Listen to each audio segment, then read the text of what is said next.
How is it going, guys? Luke here, and welcome to a new episode with some Pot Limit Omaha content. In today's episode, we are going to jump into some PLO action. I'm gonna play some live PLO here on Ipoker, playing PLO 50. I started 4 tables, and we're gonna get things going, casually playing some Pot Limit Omaha.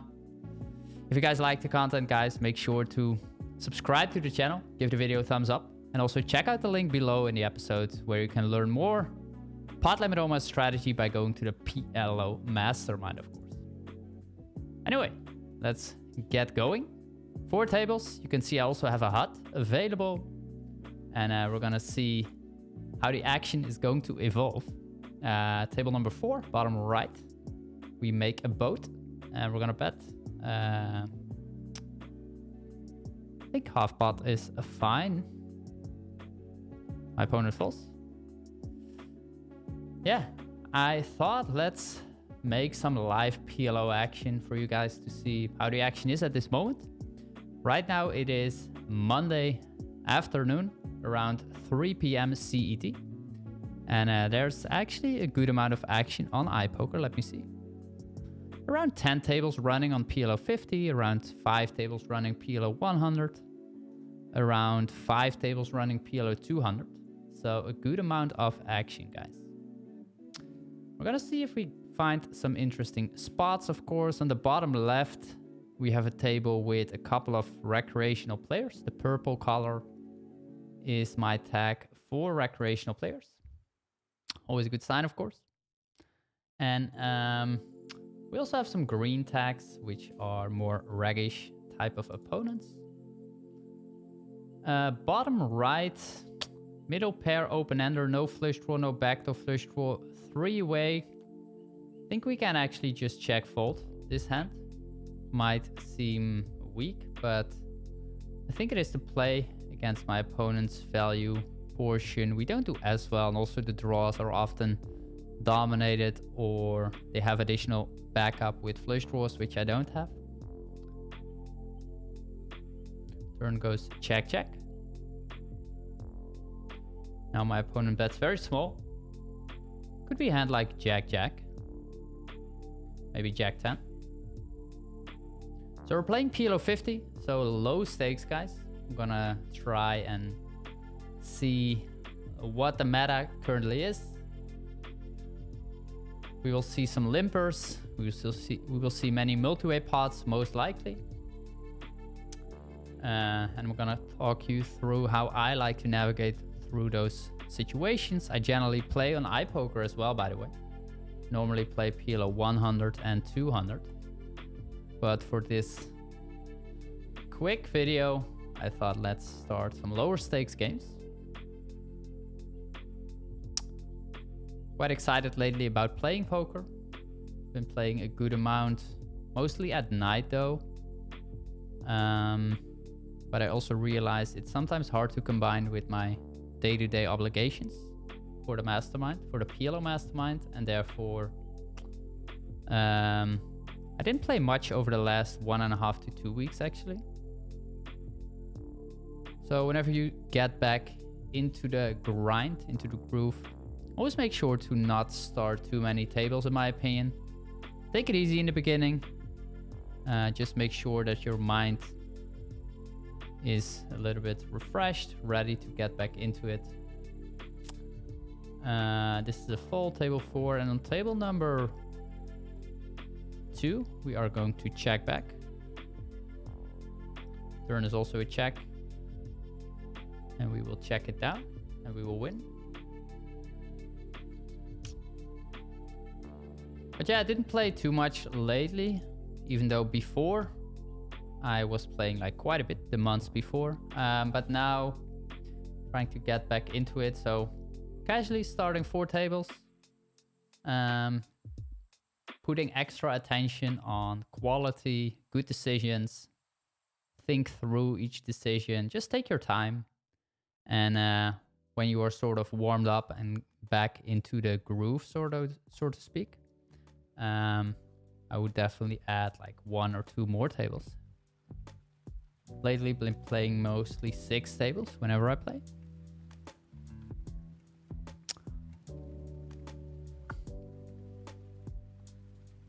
can see on table number 3 it is. We got on the left and on the right, we got 2 purple tag players. And in the bottom now, this player is playing 91 over 22. I don't have massive samples on these guys, but still, I did play at some point against them. And I have a couple of stats. Top right, King, Jack, Jack 10. I don't think this is a squeeze. We just want to call. Very nice flop, but as the big blind, we don't really have a leading range on this board. We will have the weakest range, generally speaking, versus these players in the big blind on this board texture. He faces small bet. Don't think raising makes too much sense, really. We river the nuts. Pretty nice. There are also multiple straights out there now. I'm gonna go for a large bet.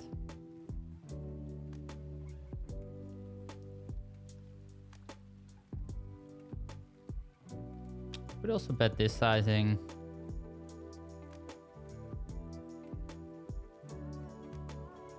But the hands that I'm betting here, they are pretty nutted.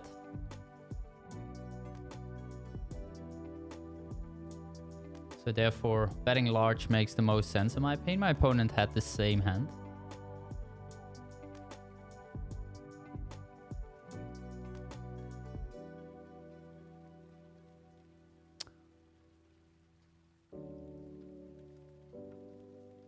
Small blind versus big blind. This is generally not a hand you want to steal. Definitely too wide, but most players will heavily overfold in the big blind. So ace high hands, if you have a suit, they are okay to come in for a steal. Especially if you have a note on your opponent. I don't against this player. But I think overall it's still fine.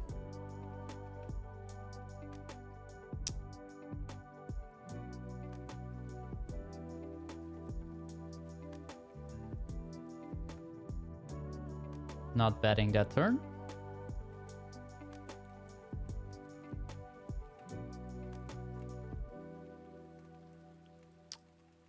Easy fold, table 2. If we were suited to the ace, we definitely gonna play that hand with a call.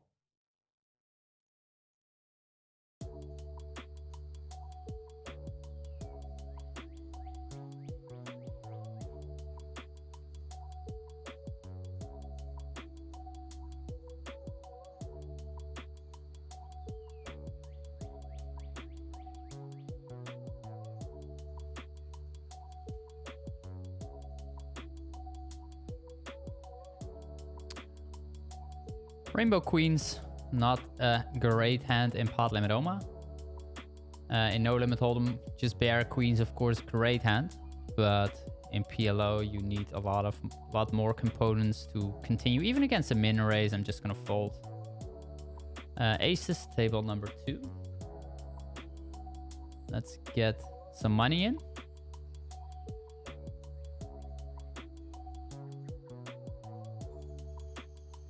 You really want to try to get involved with the weaker players as much as possible, of course. This is not a hand you want to bet on table number 2. Table 3, we are going to raise against the limper.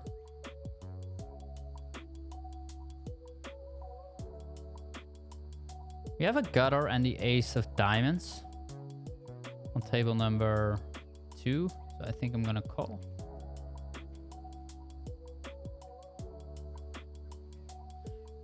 This is a fold, and here my opponent can easily have like a 2-pair hand or a lower straight that could have problems calling on this river. We have very little showdown value when you think about all the cards that are possible in my opponent's range. Like a 1-pair hand is not great, of course, so we're gonna bet, and we will get called by the straight. My opponent was holding a7, deuce 9. So he turned the nuts with the nut flush. A very strong hand. I like his turn bet. I don't like his pre-flop defend.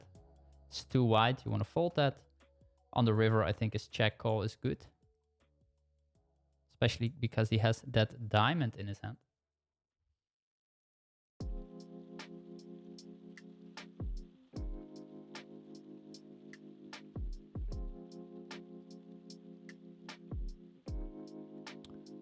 I would open these queens on table 1 if I have the chance to.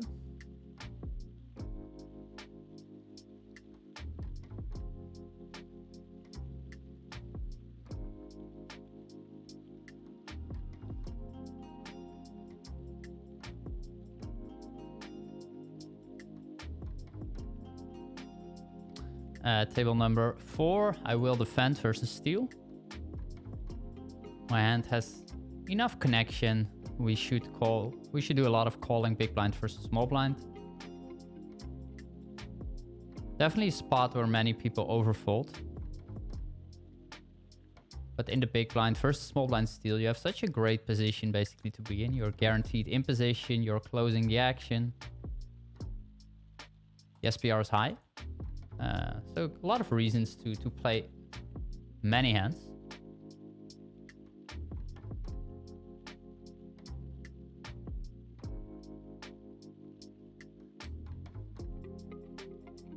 Table number 2, this hand looks very nice, but it's actually not as strong as you might imagine. Like the 5 is disconnected, we're in the small blind, the rake is high, so we definitely don't want to call really.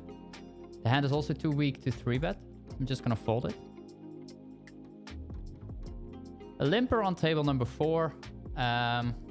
This hand is a little bit too weak to ISO raise. But overall, facing limpers, you wanna attack them quite aggressively, especially if the blinds behind you are passive or if you have any reads on those guys. You want to play pots heads up versus the limper. I think that's quite profitable overall. But keep the table dynamics always in check.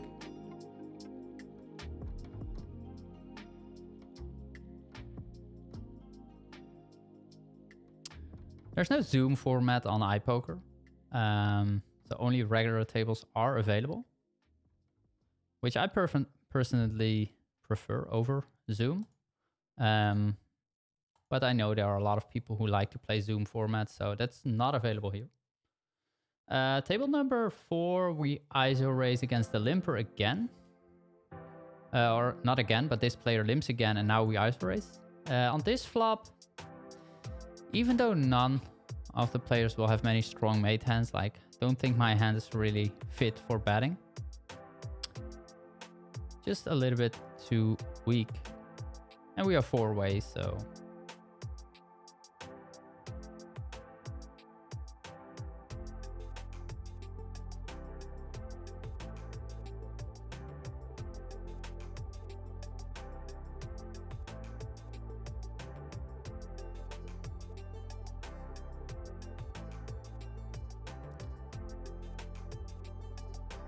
Against this very small bet, it's not great that we have these players behind, but I do expect them to mostly bet when they have something, so I'm still gonna call with my ace-10.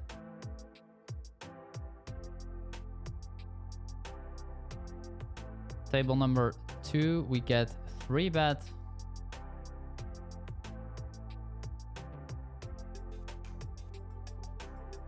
Don't mind overfolding there a little bit. I think this is fine. Also because we have the ace and the king of hearts. Plus we have a good amount of disconnection.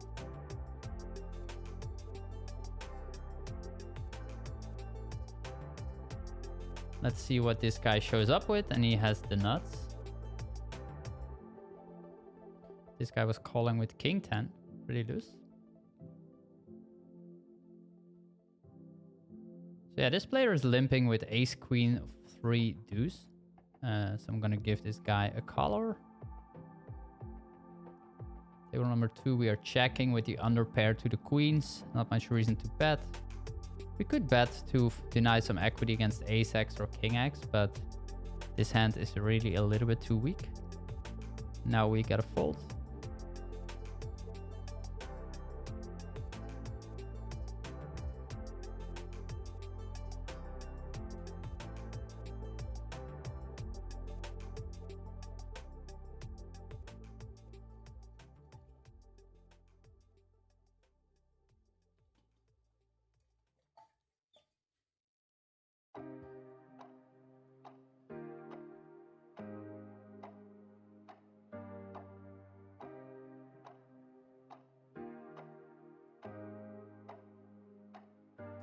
Top 2 pair.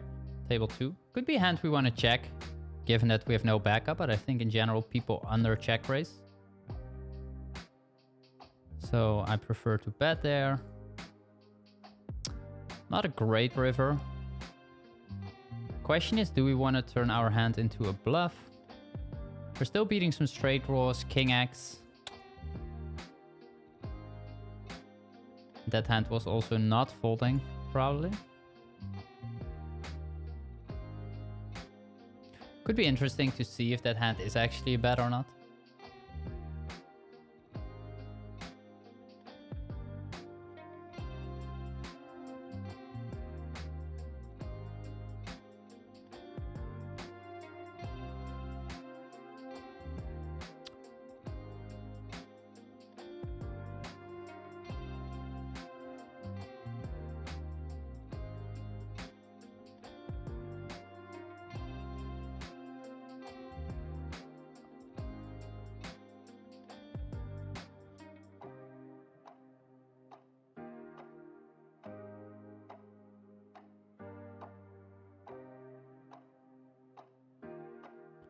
Table 1, we check back flop, and on the turn we will also check.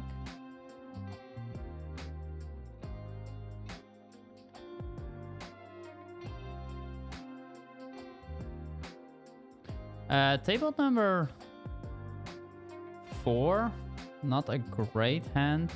Generally a fold. I think also now we want to fold with the shorty behind. Like I was thinking maybe we want to be a little bit tricky one time and call. The hand overall plays pretty well post-flop. You either hit something or not. But a short stack behind, generally, you want to be a little bit more selective. Table 3, top bottom, we're going to check call. This player c-bets 52% on the flop, which is a healthy frequency. Double barrel also 50%. Insta pot. Interesting. Don't think my hand is strong enough to check raise, to be honest. We don't do great against like top 2 pair and better. My opponent also snap bets. We have the diamonds, so we have some playability on the river. I'm actually just gonna call.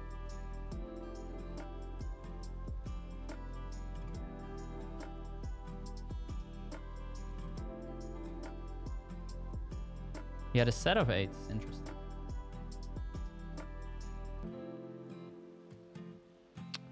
So this player bets the flop. I think it's actually fine. Pair blocker, 2 active flush draws. Turn good pot, I would say.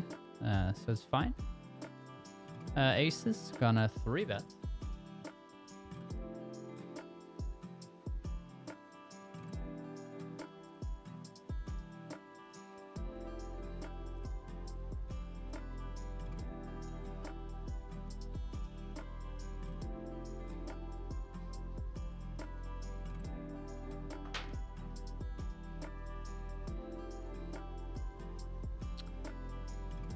My plan was to check raise the flop.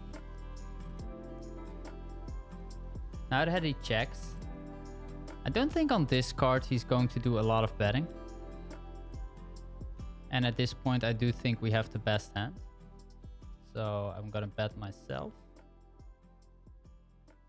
But the flop play was to check raise. Table number 1.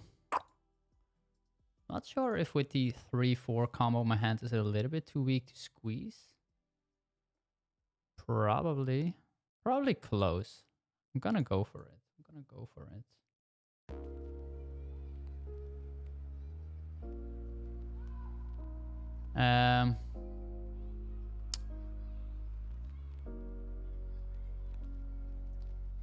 I cannot bet here.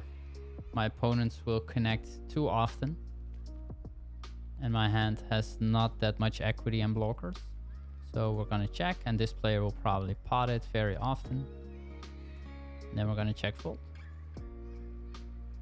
Here we go.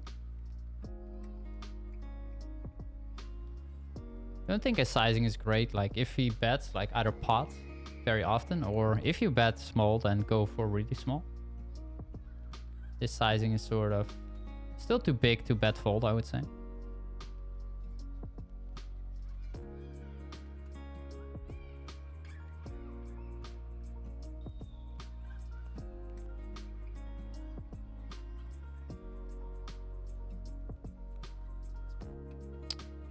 Over pair of aces and a low flush draw. We are just gonna check back. Three-way, this hand is just too weak to bet. Now that they check again, like we don't block any of the pairs, so that could be a reason to go for a bet. At the same time, my opponents can still have like... Yeah, I think I should still check and make sure that my river range has some flushes in there. And now we can go for some value.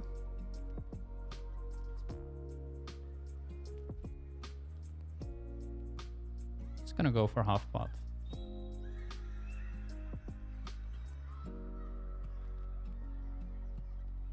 We're getting called by two pair.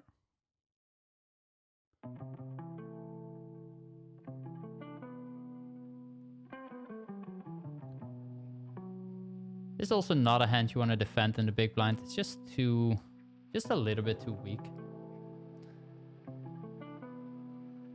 If it was double suited, it's fine.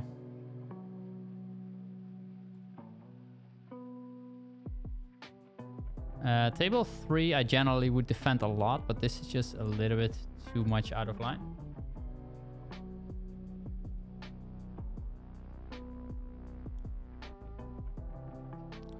Let me know, guys, if you like this kind of format.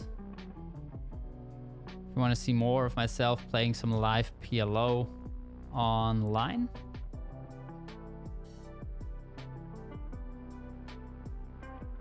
Table number 3, I'm going to check call.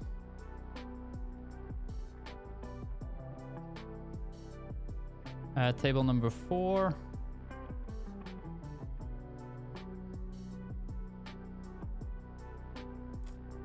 Table number 4 is closed, like we have an open-ender and a backdoor flush draw and a top pair blocker, so I think checking or betting is both fine.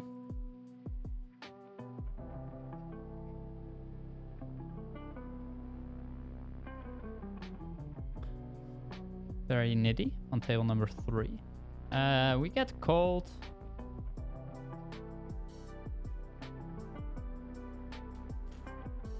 I think we have to check. River to straight. My opponent bets. We split it.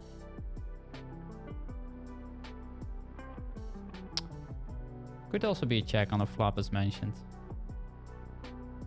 But yeah, let me know, guys, if you like this, and also make sure to subscribe to the channel if you enjoyed this kind of footage, me playing some Pot Limit Omaha online.